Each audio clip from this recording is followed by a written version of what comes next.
Welcome to exam विवेचना। तो दोस्तों, जैसा कि आपको पता है, जो ये काल विभाजन और नामकरण का टॉपिक होता है, यहाँ से अवश्य परीक्षा में प्रश्न बनते रहते हैं। तो इसे को मद्देनज़र रखते हुए आपके समक्ष इसे प्रस्तुत कर रहा हूँ। इससे पहले एक पार्ट को डिस्कस कर लिया गया है, जिसमें आपके जॉर्ज ग्रियर्सन के जो इतिहास ग्रंथ है उसके विषय में बताया गया है। तो आज का जो टॉपिक रहेगा ये रहेगा मिश्र बंधुओं का काल विभाजन और उसका नामकरण। तो चलिए आज की जो वीडियो है इसे स्टार्ट करते हैं। तो सबसे पहले तो आपको बता दूं, जो मिश्र बंधुओं का इतिहास ग्रंथ है उसका नाम है मिश्र बंधु विनोद।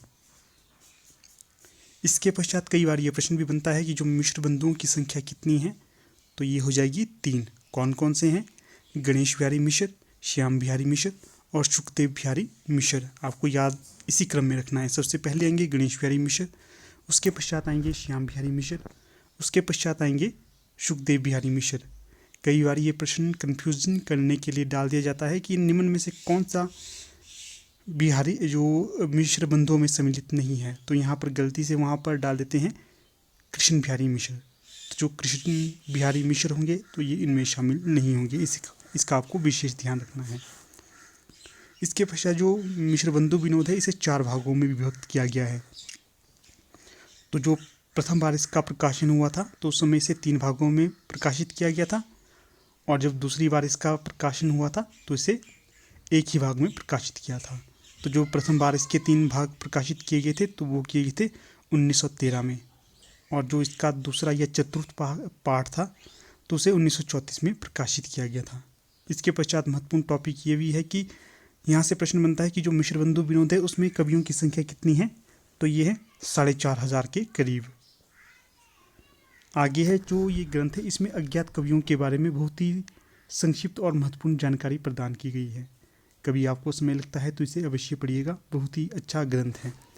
तो चलिए इसके जो नामकरण और विभाजन है उसे देखते हैं। तो सबसे पहले तो आपको बता दूं, जो मिश्र बंधु थे इन्होंने अपने इतिहास ग्रंथ को 5 भागों में विभाजित किया गया था। तो ये कौन कौन से थे देख लेते हैं। पहला था प्रारंभिक काल, इसके पश्चात माध्यमिक काल, फिर था अलंकृत काल, इसके पश्चात है परिवर्तन काल, और सबसे अंत में वर्तमान काल। तो जो यहाँ से प्रश्न बनने की संभावना रहती है तो ये रहती है आपके प्रारंभिक काल और अलंकृत काल से। तो जो अलंकृत काल है ये रीतिकाल को कहते हैं। बहुत ही ज़्यादा चर्चित प्रश्न रहता है ये, यहाँ से अवश्य प्रश्न बनता रहता है। आगे जो प्रारंभिक काल को मिश्र बंधुओं के द्वारा 2 भागों में विभाजित किया गया है तो वो है पूर्व प्रारंभिक काल, जिसका समय है संवत 700 से लेकर 1943 तक, और उत्तरारंभिक काल, इसका समय है संवत 1934 से लेकर 1444 विक्रम संवत तक। इसके पश्चात जो माध्यमिक काल है इसे भी 2 भागों में विभाजित किया गया है। एक है पूर्व माध्यमिक काल, इसका समय है संवत 1945 से लेकर 1560 विक्रम तक। इसके पश्चात जो प्रौढ़ माध्यमिक काल है इसका समय है संवत 1561 से लेकर 1680 के पश्चात है अलंकृत काल। तो इसे भी 2 भागों में विभाजित किया गया है। पहला है पूर्वालंकृत काल, इसका जो समय है यह संवत 1661 से लेकर 1790 विक्रम तक। इसके पश्चात है उत्तरालंकृत काल, इसका समय है संवत 1791 से लेकर 1889 विक्रमी तक। इसके पश्चात है परिवर्तन काल, इसका समय है आपका संवत 1890 से लेकर 1925 विक्रमी तक।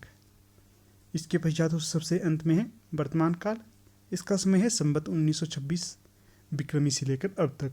तो इस प्रकार यहाँ पर आप देख सकते हैं इनका काल विभाग किस तरह से है।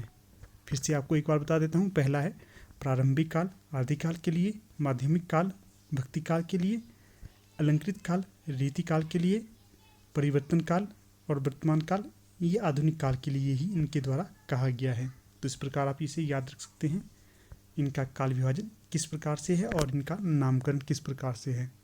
हो सके तो इसका स्क्रीनशॉट आप अवश्य लीजिएगा, यहाँ से आपको अवश्य प्रश्न देखने को मिलेगा। तो ठीक है दोस्तों, यहाँ पर अपनी वीडियो का समापन कर लेते हैं। आप लोग वीडियो के अंत तक बने रहे इसका बहुत बहुत धन्यवाद।